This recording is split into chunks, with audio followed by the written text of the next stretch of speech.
राधे राधे दोस्तों, गोपाष्टमी की बहुत बहुत शुभकामनाएं। कैसे हैं दोस्तों? आशा करती हूँ स्वस्थ और मस्त होंगे। दोस्तों, मेरे YouTube चैनल पर भी आपका बहुत बहुत स्वागत है। दोस्तों, आज मैं आपको गोपाष्टमी क्यों मनाई जाती है और क्या पूजा करने की विधि है और उसकी क्या कथा है, वो सब मैं आपको सुनाऊंगी। तो वीडियो अच्छी लगे तो ज़्यादा से ज़्यादा शेयर कीजिएगा, वीडियो को लाइक करना मत भूलिएगा। दोस्तों, चलिए सबसे पहले हम आपको गोपाष्टमी की पूजा विधि बताते हैं। गोपाष्टमी के दिन गाय और बछड़ा मिल जाए तो बहुत ही अच्छा होता है। गोपाष्टमी के दिन गाय और बछड़ा को स्नान करवाकर उनका पूजन व श्रृंगार करना चाहिए। पूजा की थाली में दीपावली का जो आता है सामान, लैया, खील, गट्टा और शक्कर के खिलौने, ये सब होना चाहिए। और उसके साथ भी एक गाय के लिए माला होना चाहिए, वस्त्र होना चाहिए। वस्त्र में आप शाल या चादर भी कुछ भी उड़ा सकते हैं। और गाय को नहलाकर उसका टीका करें, माला पहनाएं और ये सारे जो दीपावली के लैया खील है उसको खिलाएं। और आटे की थोड़ी बड़ी बड़ी लोई बनाएं जिससे गैया अच्छे से खा सके, उसका पेट भर सके। और हरा चारा भी लें और ये सब चीज़ें खिलाने के बाद उसकी आरती करें। आरती करने के बाद गाय की परिक्रमा भी करनी चाहिए और गाय के पैरों को छूना चाहिए। गाय के शरीर में 33 करोड़ देवी देवता निवास करते हैं, इसलिए गौ पूजन करने से उन सभी देवताओं की स्वतः ही पूजा हो जाती है। इसके बाद गाय को पूरे परिवार के साथ परिक्रमा करनी चाहिए और हरा चारा भी खिलाना चाहिए। अगर घर में गाय नहीं है तो गाय को घर के मुख्य द्वार पर बुलाकर उनको स्नान कराने से अच्छे पुण्य की प्राप्त होती है। यदि वो भी संभव न हो तो जो आपके मंदिर में गाय बछड़ा की चांदी की मूर्त रखी है उसको भी आप इसी तरह पूजा कर सकते हैं। गीता में भगवान कृष्ण स्वयं कहा है कि गवाम मध्य वसाम्यहम, अर्थात मैं गायों के बीच में ही रहता हूँ। इस दिन गायों के साथ भगवान कृष्ण की पूजा की जाती है। कहते हैं कि ऐसा करने से व्यक्ति को भाग्य उदय होता है। जिन बहनों के भाई नहीं होते हैं वे इस दिन गायों को भाई दूज का तिलक भी लगाती हैं।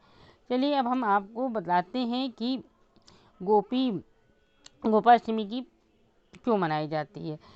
कार्तिक मास की शुक्ल पक्ष की अष्टमी तिथि को यानी गोपाष्टमी का पर्व मनाया जाता है। जैसा कि इसके नाम से ही पता चल रहा है कि आज के दिन गौ माता की पूजा की जाती है। कहते हैं कि गाय की पूजा करने से 33 करोड़ देवी देवता का आशीर्वाद मिलता है, जिस घर में सुख समृद्धि और खुशहाली आती है। कथाओं से जानकारी मिलती है कि इस दिन भगवान श्री कृष्ण ने पहली बार गाय को चराना प्रारंभ किया था। इसी उपलक्ष्य में गोपाष्टमी का पर्व मनाया जाता है। आइए जानते हैं गोपाष्टमी की क्या कथा है।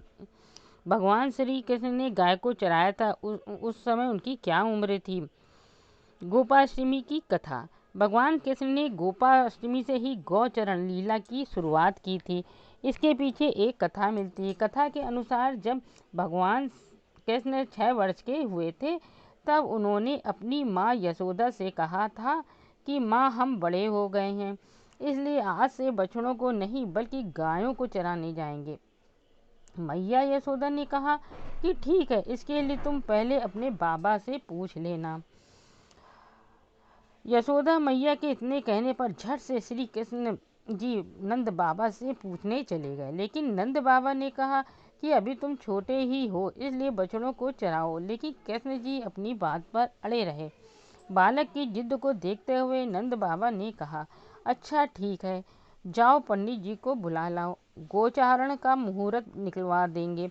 कृष्ण भागे भागे पंडित जी के पास गए और बोले कि पंडित जी जल्दी से गायों को चराने का मुहूर्त निकाल दो, मैं आपको खूब सारा माखन दूंगा। पंडित जी को कृष्ण जी की बात पर हंसी आ गई और कहा कि चलो नंद बाबा के पास चलते हैं। पंडित जी पंचांग लेकर कृष्ण जी के साथ नंद बाबा के पास चले गए। पंडित जी ने काफ़ी देर पंचांग देखा और उंगलियों पर कुछ गणना करने लगे, लेकिन काफ़ी देर तक कुछ बोले नहीं। नंद बाबा बोले, पंडित जी आखिर हुआ क्या है, आप काफ़ी देर से कुछ बोल नहीं रहे हैं। पंडित जी बोले कि मैं क्या बोलूं, गायों को चराने के लिए आज का ही मुहूर्त निकल रहा है, इसके बाद पूरे साल तक कोई मुहूर्त नहीं है। पंडित जी की केवल यही बात सुनकर कैसे जी भागकर गए और गायों को चराने के लिए निकल पड़े। कैसे जी ने इस दिन से गाय चराना शुरू कर दिया था। इस दिन कार्तिक मास की शुक्ल पक्ष की अष्टमी तिथि थी, इसलिए इस दिन गोपाष्टमी को पूरे ब्रज में उत्सव मनाया जाता है और गौवंश की पूजा की जाती है। ये थी पहली कथा। दूसरी कथाएं इस तरह हैं। कहते हैं कि कार्तिक मास की शुक्ल प्रतिपदा से लेकर सप्तमी तिथि तक भगवान कृष्ण ने इंद्र के प्रकोप से ब्रजवासियों की रक्षा के लिए गोवर्धन पर्वत को उठा रखा था। 8वें दिन जब इंद्र का अहंकार टूटा, तब वह श्री कृष्ण से क्षमा मांगने आए। तभी से कार्तिक मास की अष्टमी तिथि को गोपाष्टमी उत्सव मनाया जा रहा है।